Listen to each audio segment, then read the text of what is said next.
wasting away again in Margaritaville, searching for my lost shaker of salt.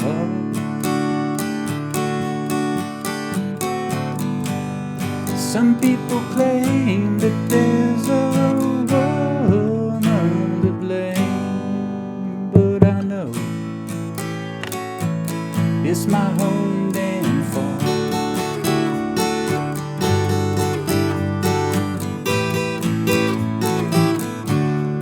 Hey there friends, what's going on? David Potts here with Song Notes. I'm going to teach you how to play Margaritaville in this lesson. A lot of you have requested this song over the years. Every month I get a few requests and I'm finally going to make a lesson for it. So let's jump on in. It's a 3-chord song, but there's tons of little ways we can spice things up, add some fun, add some flourish and flair to the chords, and we also can play the intro riff. Get all my practice notes and related lessons over on my website, songnotes.net. This is lesson 598. Let's jump on in and I'll see you on the other side. Let's go.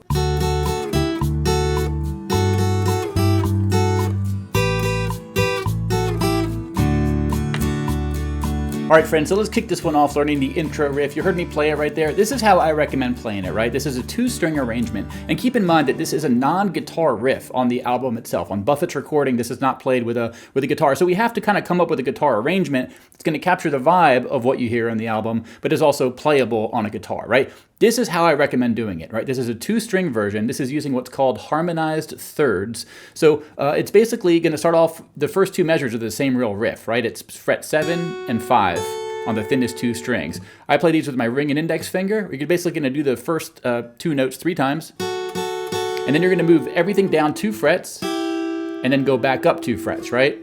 So it's 7, 5 to 5 and 3, back to 7, 5.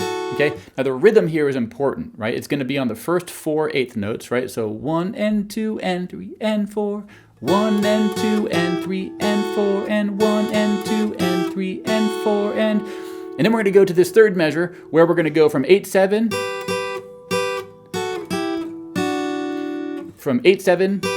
to 7-5, to 5-3, to 3-2. Okay, and again the rhythm matters here. 1 and 2 and 3 and 4, and 1, 2, 3, 4. Now when you end on that final D, notice that these 2 notes you're playing right here are coming from a D major chord. And this song is in the key of D, so a D major chord is going to sound really good there. So you can jump into your strumming if you're going to be strumming by yourself. Now, I made a backing track over on my website. It loops through this 4-chord progression, right? The D to G to A to D. Then it will hang out on 4 measures of D where you can sort of vamp or jam or just practice your strumming. And then it repeats the whole thing. And it has a nice count in of 2 measures. So it's a good way to practice this intro. Here's what it would sound like playing what I just taught you with the backing track, all right? 1, 2, 3, 4.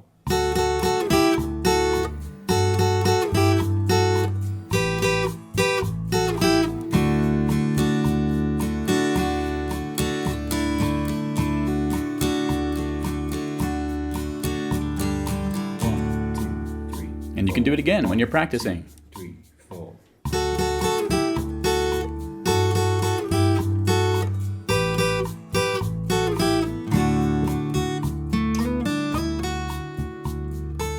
And one other quick little thing about this intro is all these little clusters of notes we're playing.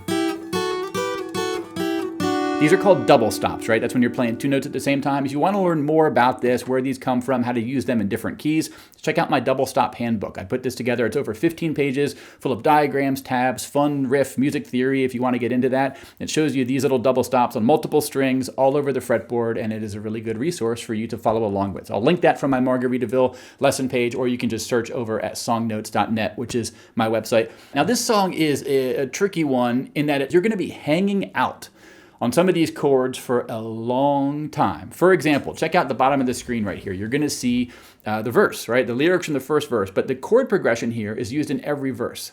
Every time you see a chord over a lyric, you're going to strum it for 1 measure, which is 4 counts. I'll talk about strumming in a minute, but I just want to make sure you understand the lay of the land here. Notice how long we're staying on the D chord, right? If I was to give ourselves a little count, 1, 2, 3, 4, 1, 2, ready, go, D, 2, nibbling on sponge cake, 2, 3, 4, D, 2, watching the sun bake, 2, 3, 4, D, and all those tourists, they're covered with oil, 2, 3, 4, A, 2, 3, 4, A again.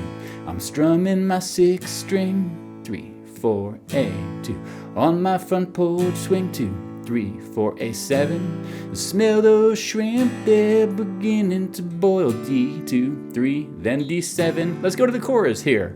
G2, wasting away again in Margaritaville. Then D7. And back to G, searching for my A, lost shake of a salt. D, 2, 3, and D7, one more time, then to G. And some people claim that there's a woman to blame, but I know 2, 3, 4, A7, it's nobody's fault. 2, 3, 4, D, 2, 3, 4. Okay, I just played through the verse and the chorus, every verse and every chorus. The lyrics change, but the chord progression stays the same. Look at the verse again here. 6 measures of D, right? And if you count A7 is the same as A, it's going to be 6 measures of A as well. So it's a lot of just hanging out on these chords. I want to show you some ways, not just how to strum these, but also how to kind of mix them up and make them sound interesting, because you will get kind of bored if you're just strumming this for 6 measures in a row. After a while, it kind of can get monotonous. I want to show you some ways to spice things up, okay? Now, one way to spice things up is using these 7th chords, right? So you'll notice that the last 2 A chords I play in the verse are going to be A7. This may or may not be what Buffett is playing on the album version. His guitar is so dialed back in the recording, you can kind of just, bring your own interpretation to it. So I'm using an A7 for the last 2 A chords you can do. You could do A7 the whole time if you want, or you could do it for the last 4 A's. It's up to you. But I'm also using a D7 for the final D. That last D7 is going to sound really good whenever it leads to a G, right? So that's what we're going to lead into the chorus. And then likewise for the chorus here, right, you can use a regular G, 2, 3, 4 to an A. And then we're going to repeat that sequence of the D to a D7, which means we're going to a G next. Searching for my high. Now things get interesting on the next line here, right? D7 one more time. Now some people claim 2, 3, 4, A, 2, 3, 4. Now these little stars over the D and the A here, these are the only chords in the entire song that you're going to play for just 2 beats, right? Half of a measure each. So it's D, A, and then you go to a G and you're going to let it ring. Now I say let it ring because when we do a full strumming pattern, right? Some people claim that there's a woman to blame, but I know. So those, when we start strumming, that D and the A that are played for 2 counts, you let those ring as well. I do at least. And then that final G on that line, you let that one ring. That's going to sort of amp up that tension for that last line of the chorus, right? But I know A7, it's nobody's fault, right? And we strum on a D. Now I'm strumming here. Let me talk about how I recommend strumming this song. I recommend a straightforward strum, which is going to be a down, down, up, down, down, down, up, down, down, down, up, down, up. 1, 2, and 3, and 4, and 1, 2, and 3, and 4, and pretty straightforward strum. And when we start to mix up those chords with some sus chords I'm going to talk about in a minute, this strumming pattern works really well for that. And if you want to learn a more intermediate strum, it works really well for this song. But effectively, I'm following the same pattern there, right? Down, chop, up, down, chop, up, down, up. So this motion is going to sound the same whether or not you're doing the percussive hit. Okay? So let's talk about how to strum this and how to mix things up with some of the chords here. So what I recommend doing for the D, you really want to get used to doing a D sus2, where you're going to take your finger off the thinnest string, and we're going to go to this D sus2 and then go back to a D. Likewise, we're going to have a D sus4, right? Think of these as little items on your Batman utility belt, right? You have a regular D, but sometimes you can do a D sus2, right? Likewise, sometimes you can do a D sus4, which is where you put your pinky down on the 3rd fret of the thinnest string. Okay? You even can do a G instead of the D sus4, where we're going to keep our ring finger down, but we're going to put our pinky where it goes for a D sus4, and we're going to put just our middle finger down on the 3rd fret of the thickest string. It really works really well with the D chord because your ring finger is staying still, right? You can put your middle finger there relatively, I don't want to say easily if this is the first time you're learning it, but because it's the furthest string out there, you can kind of just aim for it. It's the thickest string on the guitar. So what this can do is it can let us take all the measures of D that we're strumming, right? Check this out. D sus2. Let me do a D sus4. One more time. D sus2. And here's a G. Okay, so what you saw me do right there are the strumming fills that I recommend getting started with for the D chord, right? And you're gonna do it every other measure. You don't wanna do fancy stuff on the guitar when you're singing necessarily. You usually wanna let the lyrics shine front and center, right? So, nibbling on sponge cake, watching the sun bake. Okay, see how I strummed a regular D, I sung a lyric, and then in that gap between the lyrics, that's what I'm gonna do, either the D sus2 or the D sus4. The second fill I have here is a bit more intermediate. I kind of showed it to you again, but let me sing it with the tabs on screen. We're gonna sing the same way, strum a regular D when we're singing, but in those breaks, we're gonna do a D sus2, but on the one count of the next measure, we're gonna do a hammer-on of that middle finger note on the second fret of the thinnest string. That just sounds cooler, and it's a way to kind of amp up the coolness of the sound. Basically, it's a bit more intermediate, right? But I'm sure you can get a feel with it. And then the other one is in the fourth measure of this little fill. We're going to do that G that I talked about. So you want to get used to going between this D and G. Remember that this ring finger is staying totally still. Okay, and that would sound like this: 1, 2, 3, 4. Nibbling on sponge cake, watching the sun bake. Okay, and when you go from the G back to the D, if you want, you can hammer on the thinnest string. You also can hammer on the third string, right? If you go from, right? Whether or not you hammer it on, it doesn't really matter. So those are the D fills I recommend. Now later in the verse, we're gonna be on the A for a bunch. So here's how to spice that one up. It's kind of the same idea. A sus2 and an A sus4. A sus2 is you take off your second string note, right? So open, second, second, open, open. And then A sus4 is open, second, second, third, open. So we're putting our pinky down, just like you do with a D, third fret of the second string in this case, okay? So the simpler version of the A fills would be this.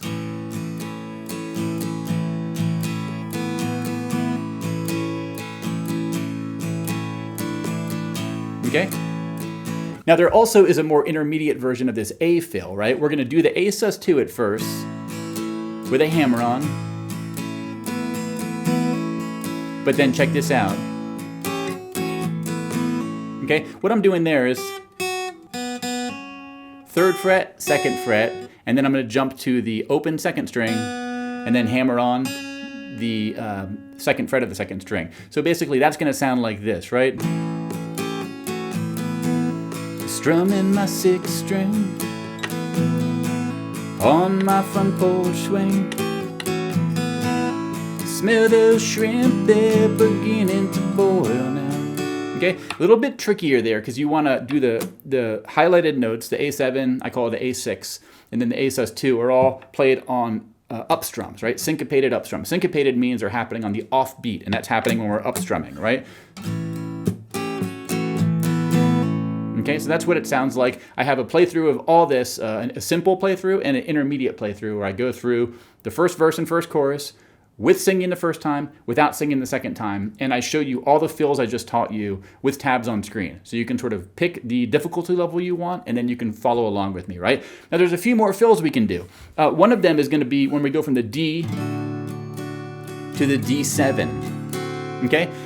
This is going to capture the instrumentation that you hear on Buffett's album, okay? The first of these fills is going to be a D,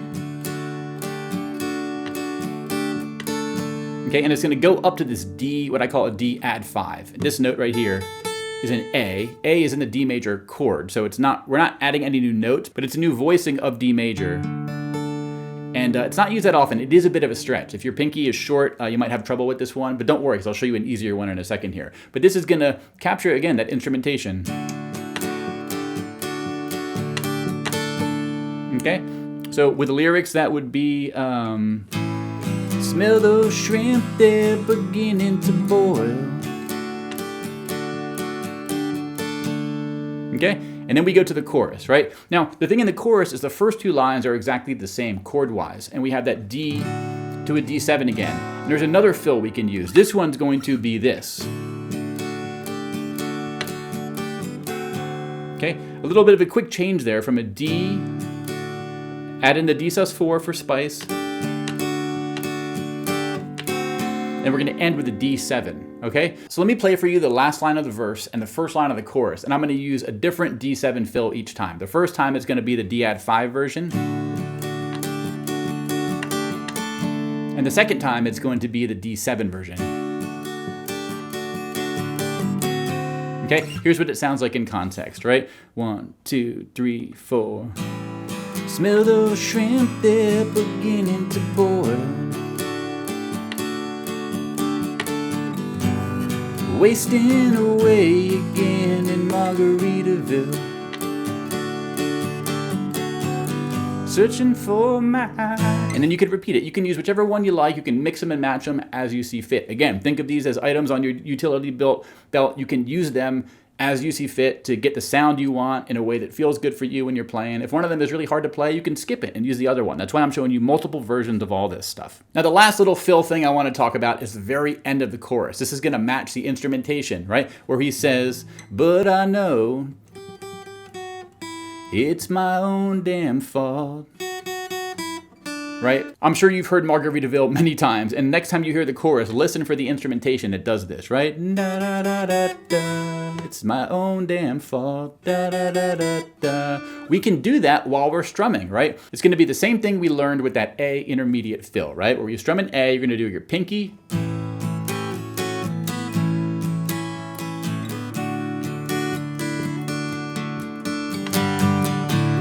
okay, now again, with that A6, as I kind of note it sometimes, I do my pinky for the 3rd fret. I'm going to sort of collapse my ring finger so it's playing that 2nd fret note of the thinnest string, and then take it off for an A, a regular A, right? So, to a D, D sus2, and then we do a D with the 2nd string being the highest note that we play. Okay, so that is going to be the little ending chorus fill. You don't have to do it, but it's going to sound really good if you do. Okay, so again, check out my website for a playthrough of both, again, the simple version and an intermediate version, where I use everything I taught you here with tabs on screen, right? I play it once with singing, verse and chorus, and then in the same video, it just continues the same thing with tabs, but no singing. That way you can really watch my guitar and hear how it sounds. And again, get my backing track where I show you how to practice that intro, as I mentioned, which is really fun to play along with, and you can kind of practice your D major pentatonic when you're vamping on the D major chord in between intro riffs, right? So I'm going to close out with that. Get all my other lesson notes on songnotes.net. I'll link out to all the other related lessons I've made that teach these techniques, including my double stop handbook. Again, it's many, many, many pages of how to use this stuff.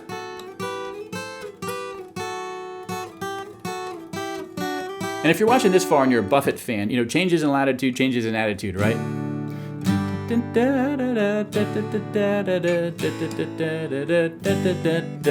When he's doing that intro, let's see, I'm kind of rusty right now, but I can kind of use my D major double stop knowledge.